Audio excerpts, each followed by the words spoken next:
Welcome to Word of Life's Mastery Intensive Training Program. Take your biblical knowledge and ministry skills to a new level. You're watching the Galatians Master Class, taught by Ray Pritchard. We finished talking about anathema. Paul says, if anybody preaches any other gospel, if even I, Paul, come and preach anything other than what I have already preached to you, let that person, if an angel comes and preaches a different gospel, if that were possible, let that person, let that angel, your translations say, let him be condemned, let him be under a ban, let him be under destruction. The Greek word is anathema. That's the word that you're going to see on the quiz. Anathema, and by the way, that Greek word anathema has come over into the English language. So you might occasionally, somewhere, hear the word anathema. It means, well, in English, it means to be disqualified. Anathema means it's disallowed. In the context of Galatians, it means if you preach any other gospel other than the true gospel, you're under a curse from God. You're rejected by God. You are fit only to be condemned to hell. That's really strong words. Really strong words. And I pause here to say, even in our circles, good conservative Bible-believing Christian circles that we are, we're not used to speaking like that. Whatever else you can say about Paul in Galatians, he is not politically correct. He's not fitting into the fashion of the times. He's not changing up his terminology in order that his message could be more acceptable. Paul, in essence, says, no, I'm not politically correct. I'm actually going to go to the other extreme. He actually is going to say, if you add anything to the gospel, if you add being good, if you add the 10 Commandments, if you add water baptism, if you add service in the church, if you add having a daily quiet time, if you add all the stuff that we consider part of an obedient Christian life, if you add any of that to the saving message of the gospel, so that part of my salvation depends on me, Paul says, you might as well go to hell. Anathema. You are under the judgment of God. Which is why I said earlier, Galatians is all about getting the gospel right. Why does that matter? Because when we are wrong about the gospel, two terrible things happen. Number one, sinners are not saved. And number two, God is not glorified. So, we come to verse 10. Paul says, so am I now trying to win the approval of men or of God? Or do I seek to please men? For if I still pleased men, if I was still trying to make people feel good, I would not be a servant, a bondservant of Jesus Christ. His motive is, I'm going to tell you the hard news.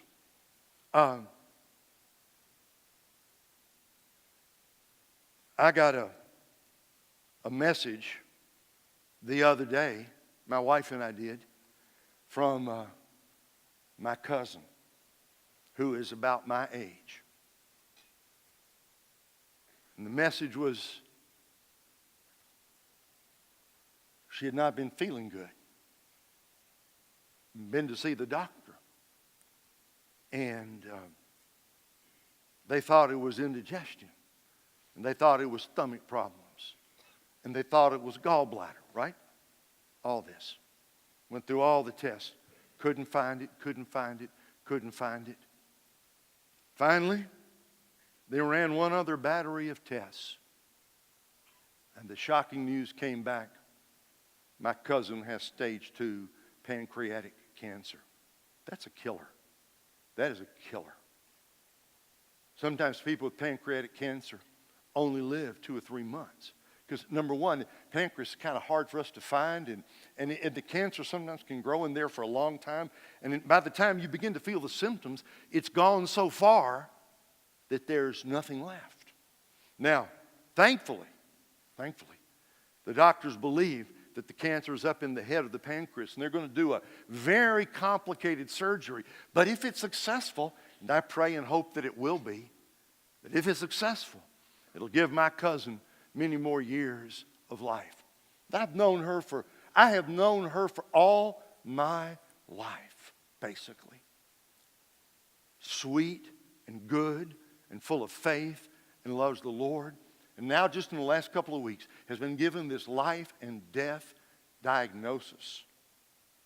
A disease that routinely kills a lot of people every year. Now I ask myself the question, was the doctor who gave the diagnosis, was he being unfair or unkind when he told her, you've got stage 2 pancreatic cancer? No. He was actually doing the kindest and most compassionate thing possible. Because until you know the truth about your own condition, you can't get better. As long as you think it's just an upset stomach or gallbladder problems, you are dying of pancreatic cancer and you don't even know it. Thank God, got to the right doctor, took the right test, and even though it's a grim diagnosis, she's got the news now, and now they can treat her, and she's going to have the operation. And I pray fervently that God is going to raise my cousin up for many more years to come. And I know some people say, talking about medicine, they say, well, if I got cancer, don't tell me. I don't want to know. Well, you can do whatever you want, okay? But if I got cancer, I want to know. I want to know so I don't just wake up one day dead, because nobody would tell me the truth. Paul is being very firm with the Galatians because he doesn't want them to wake up one day spiritually dead. He doesn't want them to wake up one day and find out that they believed a false gospel that led them to hell. So that's what he means in verse 10. Am I trying to win the approval of men? If he was, he wouldn't even write the letter. No, I'm trying to be a servant of Christ. In your ministry for God, there will be times when you're going to have to say the hard truth. I pray God gives you the grace to do it with love and gentleness, but with perfect honesty. Okay? Paul is the doctor, and he's telling the Galatians the truth. Now, take a look on your notes here. There's some thing. It's called Galatians in Perspective. Number one, this letter was written in an emergency. Know that. Emergency. Galatians is an emergency epistle. An emergency epistle. Number two, 3 words that describe the tone of this letter. It is personal, it is emotional, it is polemical. Personal, emotional, and polemical. What does polemical mean? Argumentative. Argumentative. He's very emotional. He's very worried. Number 3, it exposes the Judaizers who mixed law and grace. Mixed law and grace. Judaizers. Judaizers. The Judaizers. Those Jews from the Jerusalem area who claimed to be Christians but wanted to bring the Gentile believers back under the law. The Judaizers. Number 4, they taught, know this one, no number 4 cold. They taught salvation by faith plus circumcision instead of faith alone. Faith plus circumcision instead of faith alone. Number 5, this letter teaches us how to refute false doctrine. How to refute false doctrine.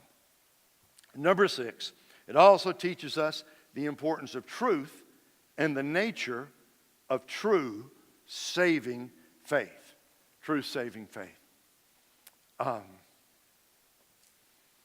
So the question is this.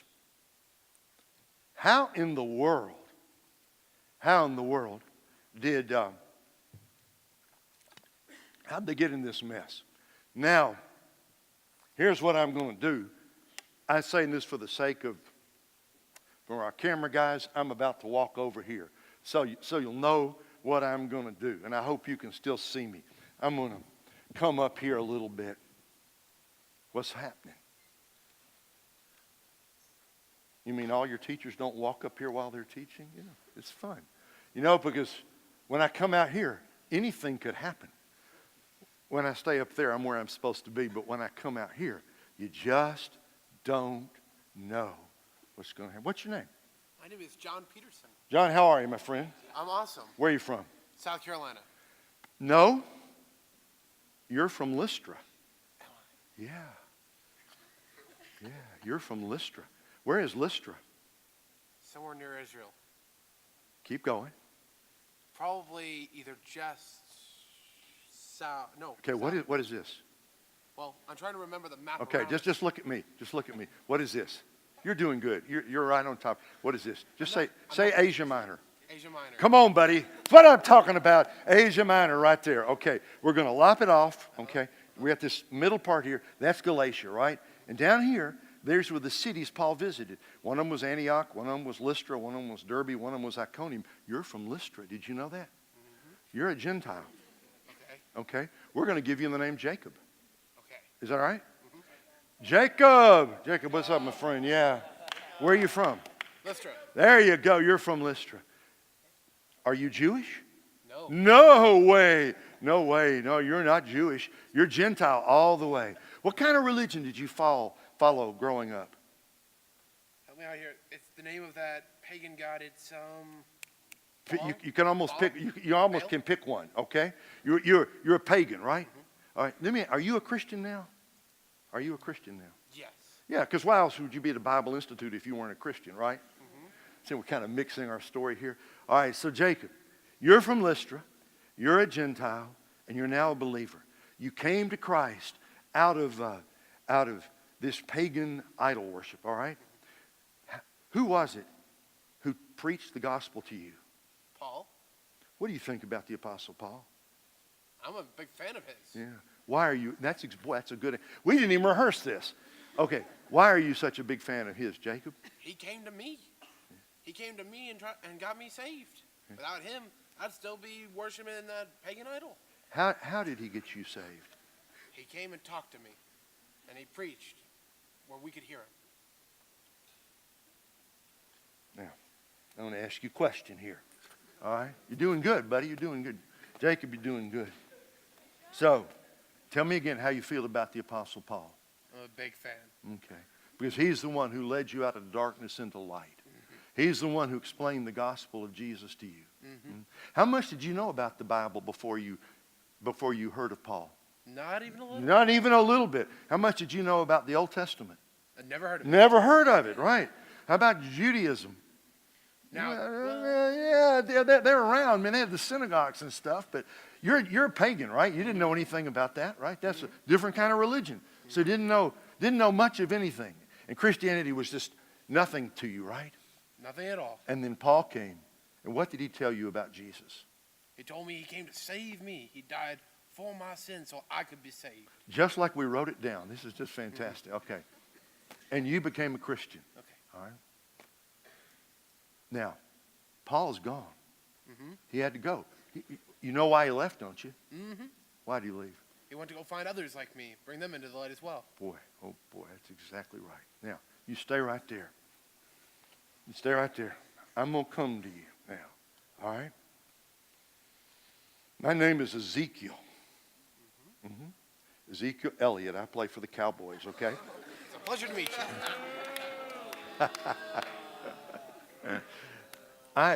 I'm going to now play the role of the Judaizers, okay? All right? Paul's gone. Mm-hmm. My name's Ezekiel. I've come from Jerusalem. What do you think about that? I don't know. What should I be thinking about that? It's good. It's good. Jesus was in Jerusalem. Mm-hmm. You know who else is in Jerusalem? Other apostles? Yeah. I mean, the real apostles. Yeah. Yeah. I mean, James and Peter and John.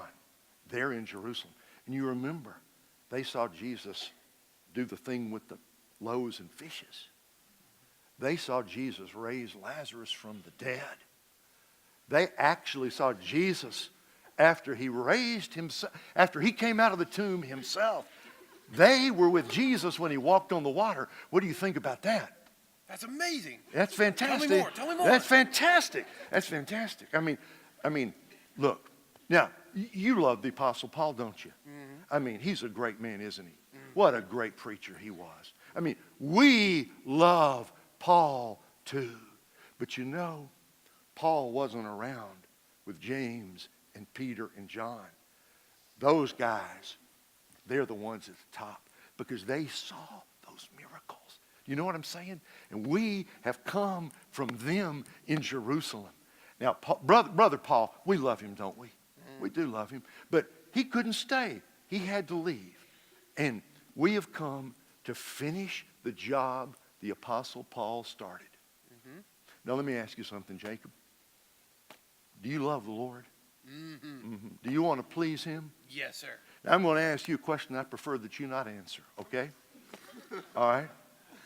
And Brother Jacob, have you ever been circumcised?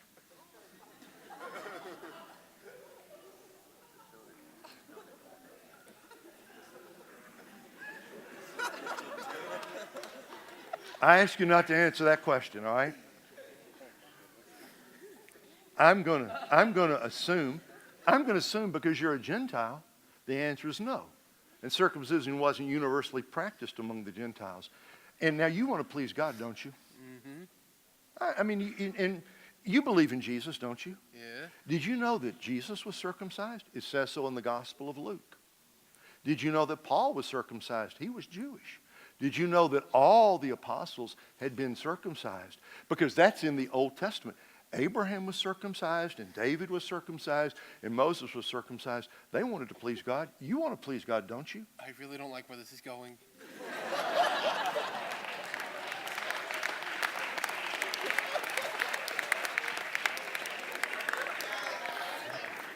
We'll stop it right there. Give my friend here a good hand. Thank you. Thank you, John.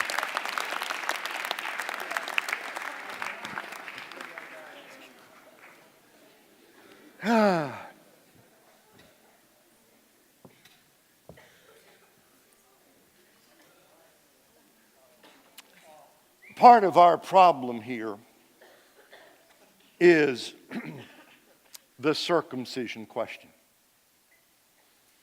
About 3 years ago, when I was up here, somebody counted, because they told me that during the week I taught Galatians, I used the word circumcision 173 times. That's like more in 1 week than you'll hear in your whole life, okay? Yet, you can't really understand Galatians without understanding the controversy that was behind it. That little thing that John, right? Jacob, John, right? That little thing that John and I just did, you as Jacob, me as Ezekiel, something like that was exactly what happened in the first century. Paul came and he won these Galatians to Christ. And it's just like Jacob said, he didn't know anything before Paul came. So Paul comes and preaches the saving gospel, and his sins are forgiven. He has brand new life. He is rejoicing in the Lord. But Paul leaves for exactly the reason you said, to go and preach other places. What does he leave behind? Churches of baby believers. And who comes in? Paul leaves, and who comes in behind him? The Judaizers.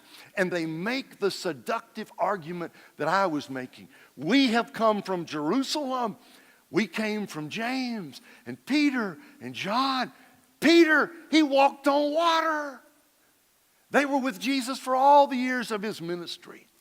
We represent the real teaching of the Christian faith.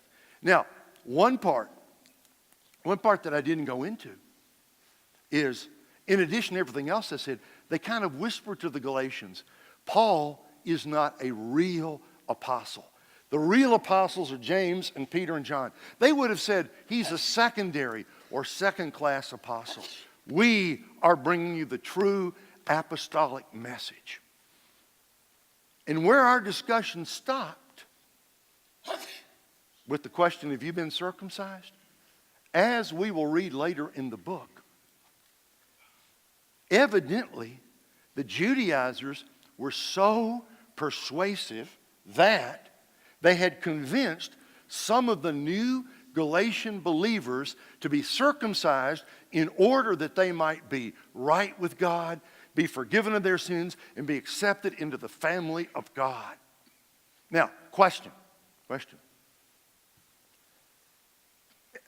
From God's point of view today, is circumcision right or wrong? From God's point of view today, is it right or wrong? Either say yes or just say neither. It doesn't matter, right? In the New Testament age, it doesn't matter. But they weren't very far into the New Testament age in AD 49. And so the Judaizers had become so effective that they had slipped into the churches. And watch this. If this is faith in Christ, right here, you were saved by faith in Christ and Christ alone. The Judaizers didn't say you don't need Jesus. They said you need Jesus plus. Jesus plus. Jesus plus circumcision. And what they really meant was you need Jesus plus circumcision, and then they were going to lead these new believers completely into the law of the Old Testament. And when Paul heard what was happening to these new believers in Galatia, he was angry. He was upset. He was worried. He was fearful that all of them were going to follow the false gospel of Jesus plus circumcision, which is why he sat down and wrote this emergency letter that is so personal, emotional, and polemical. Because as far as Paul was concerned, the gospel itself was at stake, which is why he said, if anybody comes and preaches any other gospel, and he means in this setting, he means if anybody preaches Jesus plus circumcision, anathema, let him be condemned, let him be rejected, let him go straight to hell. That probably helps us understand it a little bit. That's, by the way, is the reason there's no thanksgiving. It's not that Paul wasn't thankful. It's that at this point, he is so worried about the Galatians, he doesn't have time to say any words of thanksgiving. He just jumps in and says, I'm astonished that you're deserting the gospel. You are deserting the gospel, meaning you're leaving Christ alone and you're going back into the Old Testament law. Now, take a deep breath and let's go to lecture number 2, how a terrorist became an evangelist. How a terrorist became an evangelist. Paul's testimony, which, by the way, verses 11 through the end of the chapter is Paul's testimony. I don't know if you know this. His conversion, probably the most important conversion in the whole history of the Christian movement of the last 2,000 years, it's found 3 times in the New Testament. It's found in Acts chapter 9. It's found in Acts chapter 22. It's found again in Galatians chapter 1. Now, as part of your training here, do they teach you how to write out your testimony? Do they give you the outline, basically, my life before Christ, how I came to Christ, and my life afterwards, right? Okay. Guess what?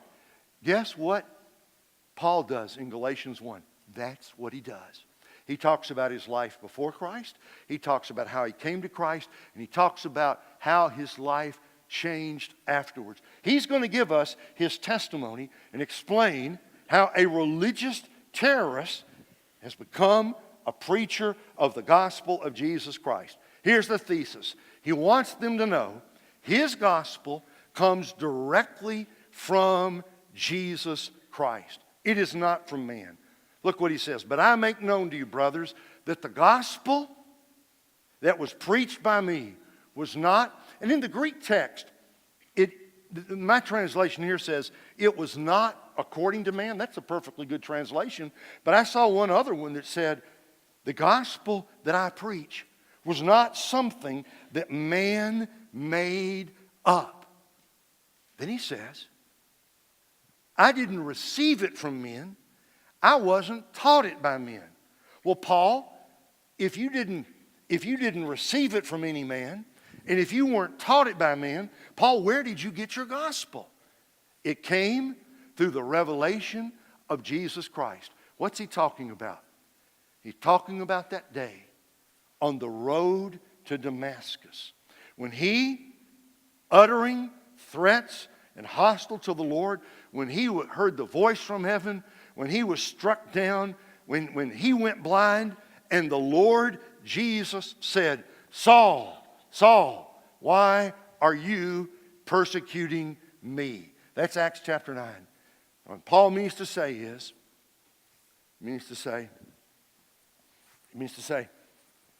I didn't get it from Jerusalem. I didn't listen to Peter preach. Not that there's anything wrong with that. I didn't get it from John. Not that there's anything wrong from that. I wasn't led to the Lord by James or Bartholomew. Not that there's anything wrong with that. Paul is saying there was no human intermediary at all. I mean, when you have snow camp, you guys are leading the students to the Lord. You are helping them. Paul is saying, I didn't even have anybody to, quote, lead me to the Lord. I was walking along the road to Damascus, ready to persecute the church, when Jesus revealed himself directly to me. That's part of the argument. Paul's saying, don't call me a second-class apostle. I am not. I got my message directly from Jesus Christ. Here's the evidence in his spiritual journey. He says, verse 13, for you have heard, for everybody had heard. Paul was, before his conversion, Paul was a bad dude. You've heard of my former conduct in Judaism. What was that, Paul? How I persecuted the church of God beyond measure and tried to destroy it. Any Christians there? No? Okay. Any Christians there? No? Okay. Any Christians there? Yes. Rip them out of their house, beat them, leave them bruised and bloody. Any Christians here? You're going to jail. Any Christians here? By the way, have you heard what ISIS is doing in Somalia recently? Lest we think this is just New Testament. What ISIS is doing, and Al-Shabaab is really just another branch of it in Somalia. If there is even a rumor that a Somali person has converted from Islam to Christianity, now recently, if there's a rumor of that, they are finding that person and they are beheading him or her without the benefit of a trial. You all remember, don't you? A couple years ago, when those Coptic Christians were marched out in the orange jumpsuits there on the shore by the Mediterranean Sea in Libya, men dressed in black, each one with a sword, 21 of them, 21 Coptic Christians marched out. And we don't have to wonder what happened, by the way, because ISIS filmed it and put it on YouTube, so everybody in the world has seen it. They made the speech in Arabic, and then they beheaded 21 believers in Jesus and videotaped it. And the end of that video, which is, by the way, very highly produced. It's not like a Facebook Live video. It's very clearly, they were proud of what they did. ISIS was proud of this. The ending of that video is the waters of the Mediterranean Sea beginning to turn red with the blood of those martyrs. And it said, people of the cross, we are coming for you. People of the cross. Ironically, sometimes our enemies understand the importance of what we believe better than we do. Our enemies understand. To follow Jesus means to follow the way of the cross. If there had been an ISIS in the first century, a Jewish version of it, Paul would have been the leader. He didn't have any problem going door to door and grabbing Christians and beating them and robbing them and throwing them in jail. When he says, I persecuted the church, there's a word in the Greek. It means severely to persecute the church.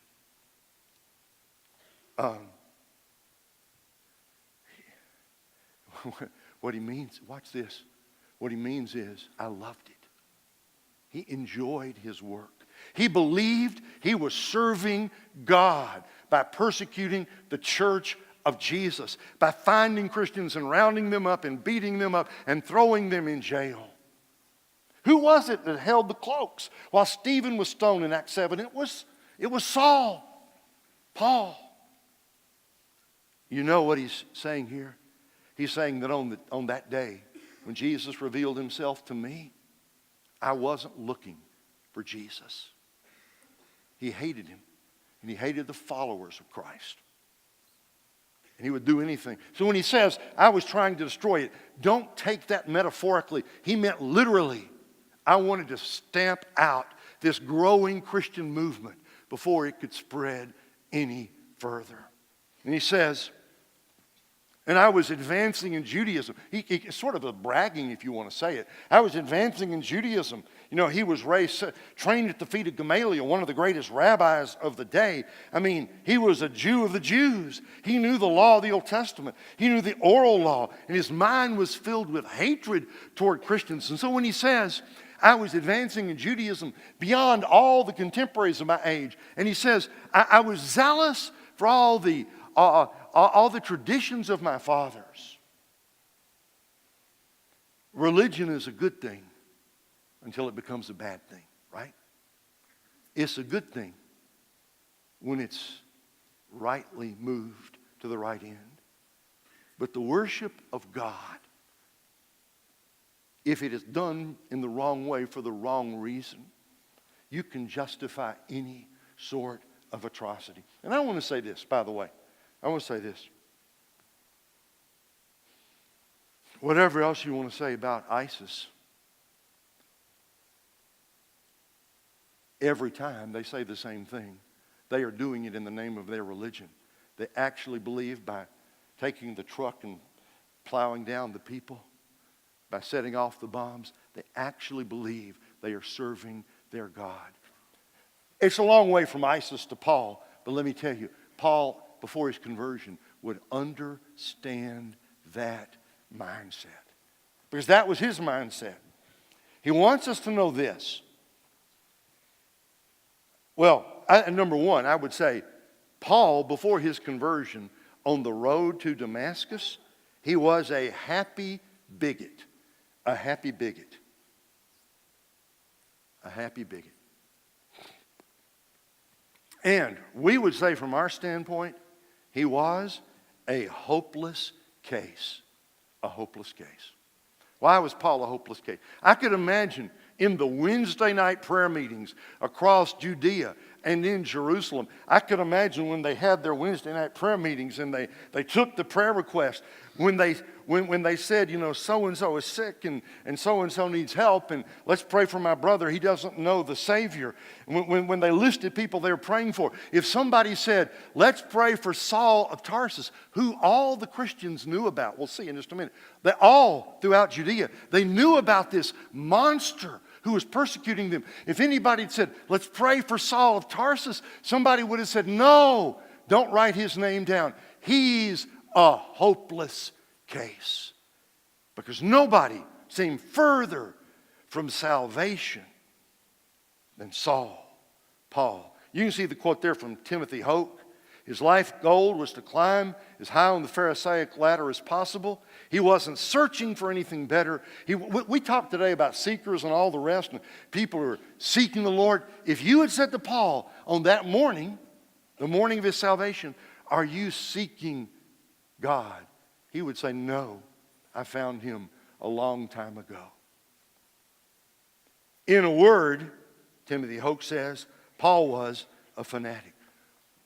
Well, here's a happy bigot who's persecuting the church, who's not looking for Jesus. Well, then Paul tell us how it happened. Look at verse 15.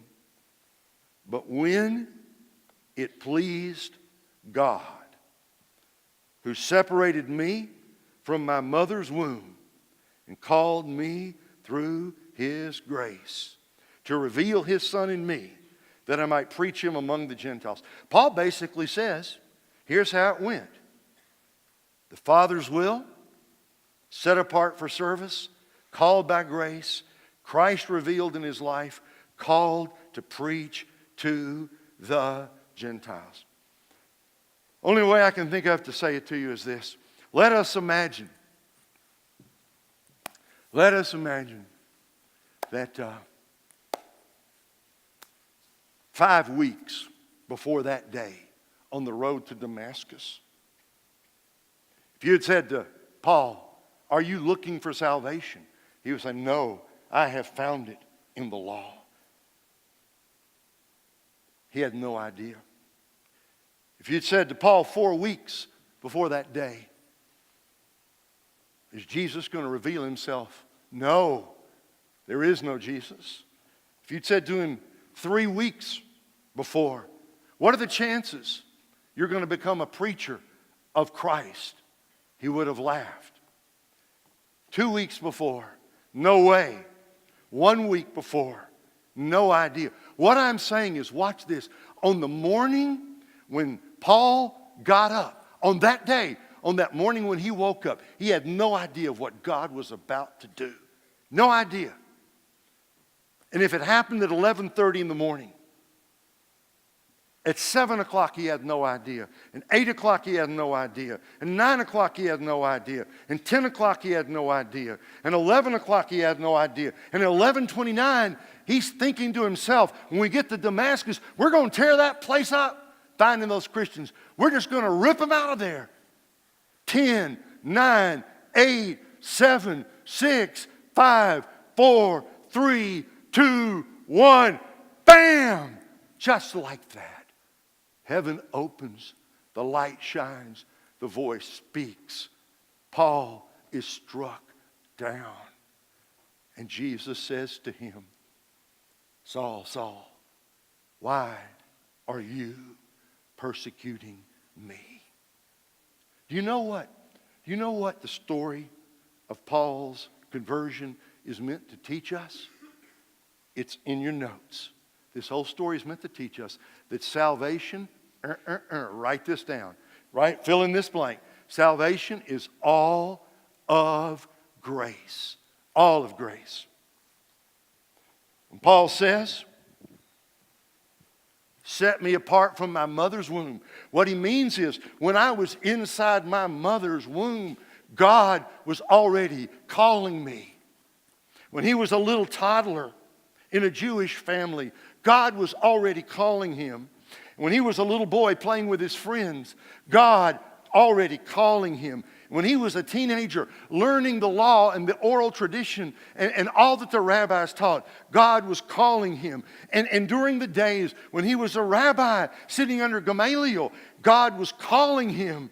And during the days when he was knocking on doors and dragging Christians out and throwing them in jail, God was calling him. And on the road to Damascus, though Paul didn't know it, God was calling him. This is the absolute sovereign grace of God in salvation. This is God breaking into a human life and calling a man out of the darkness into the light. That's what I mean when I say that the conversion of Paul is meant to teach us that salvation is entirely a work of the grace of God.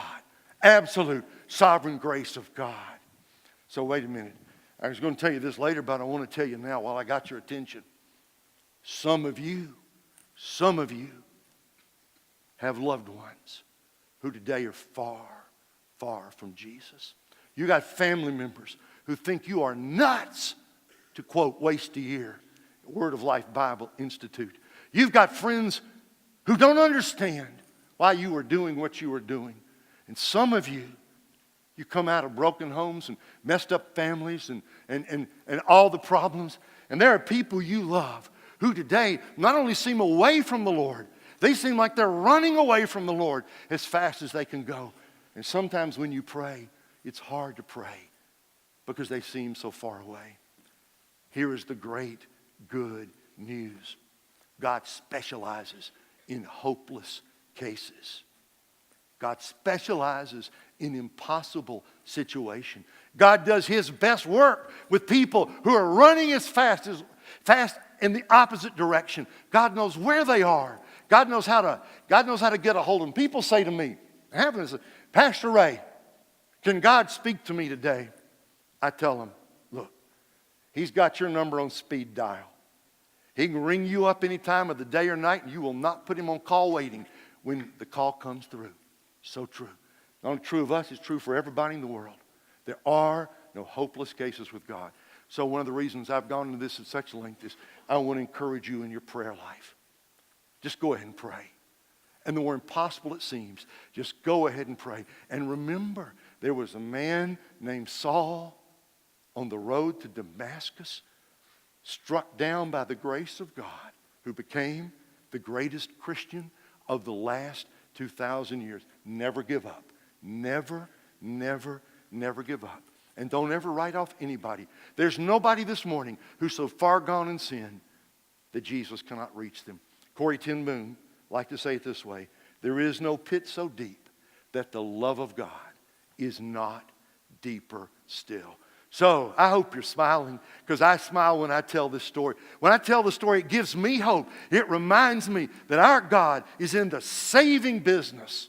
And because I believe in the sovereign grace of God, there's nobody whose sin is so great that Jesus cannot reach them and save them. The Apostle Paul's story is case in point. Here's the rest of it now. Here's what he says. Verses 16 through 24. This is what happened after he became a believer. He says, it's kind of interesting. Paul says, when it pleased God who set me apart from a mother's womb and called me by His grace, and it pleased Him to reveal His Son in me. By the way, that's what salvation is. That's what it is. It's to finally see Jesus. God, please God to reveal. The scales fell off his eyes spiritually. He revealed His Son to Paul, and Paul became a believer. And it says, in order that I might preach this same gospel to the Gentiles around the world. So Paul, what did you do? He says, verse 16b, I didn't immediately confer with flesh and blood. I didn't go up to Jerusalem to see those who were apostles before me, James, Peter, and John. But I went to Arabia. That's the desert. Write this down. Immediately after his conversion, Paul went to Arabia, the desert. He went to the Arabian Desert branch of Word of Life Bible Institute, there to be taught by the Lord Himself. The very first place he went was not even to a school. Into the desert, into Arabia. And then he says, I went to Damascus, went back to Damascus as a believer this time. The first thing that Paul did was to go into the desert. And by the way, I do think, the reason I did I want you to know this, the first place he went was to Arabia. We all need some desert time. We all need some time to really grow in the Lord and grow in our faith. One reason you're here this year is to be prepared for everything God has for you. So Paul says, I didn't go to Jerusalem. I didn't study in Jerusalem. I didn't say to James, Peter, and John, tell me all the stuff. I went to the desert. God taught me. Then I went to Damascus. Then he says, 3 years later, 3 years after his conversion, I went up to Jerusalem. And he did meet somebody. He met Cephas. It's another name for Peter. Peter the Rock.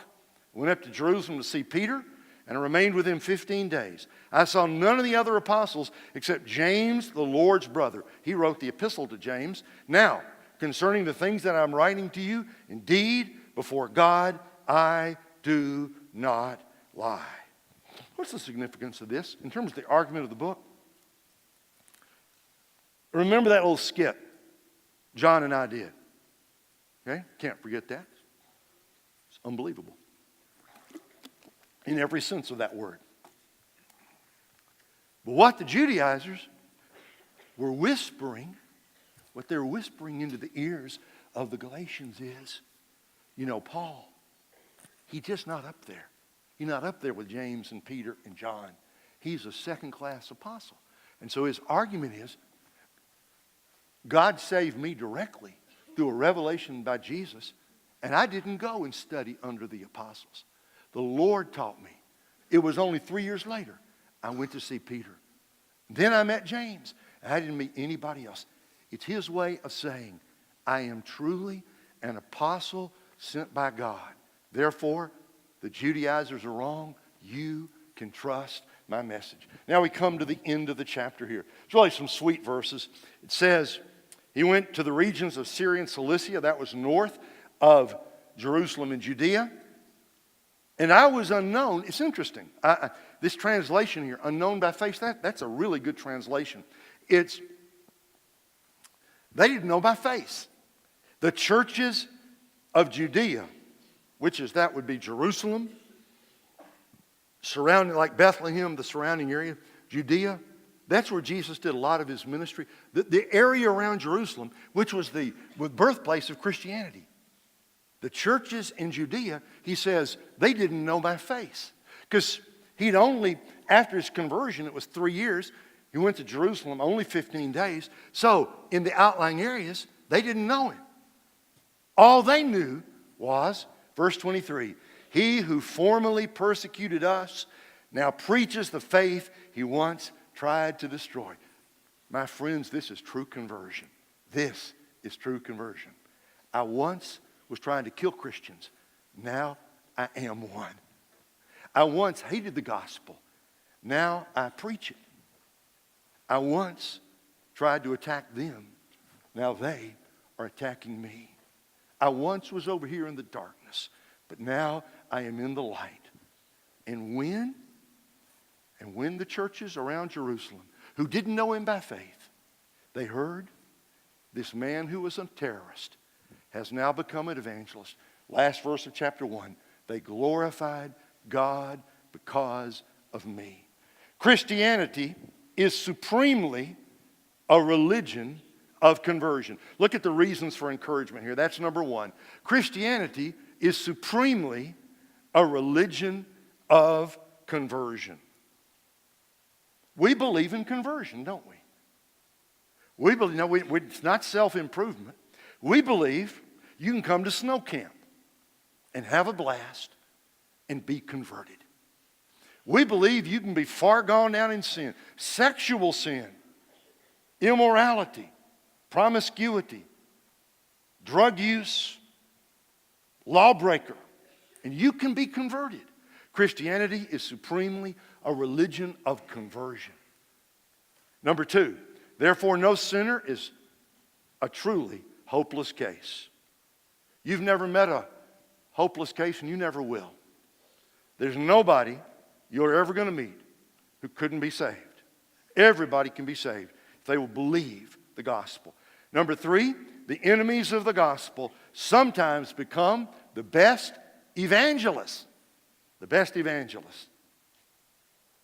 Number four, salvation begins with God, not with us. Not with us.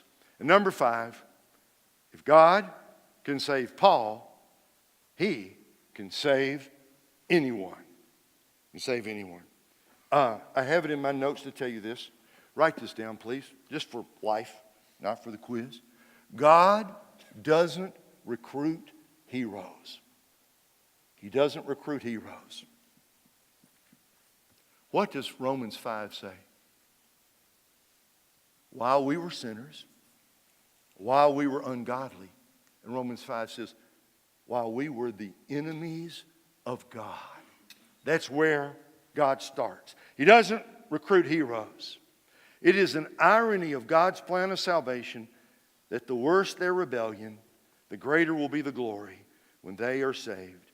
The farther the prodigals are from God today, the greater will be the celebration when all those prodigal sons and daughters come home to the Father's house. So I am encouraged, and I hope you are encouraged. Our God is in the transforming business. Okay, break time. Thanks, guys.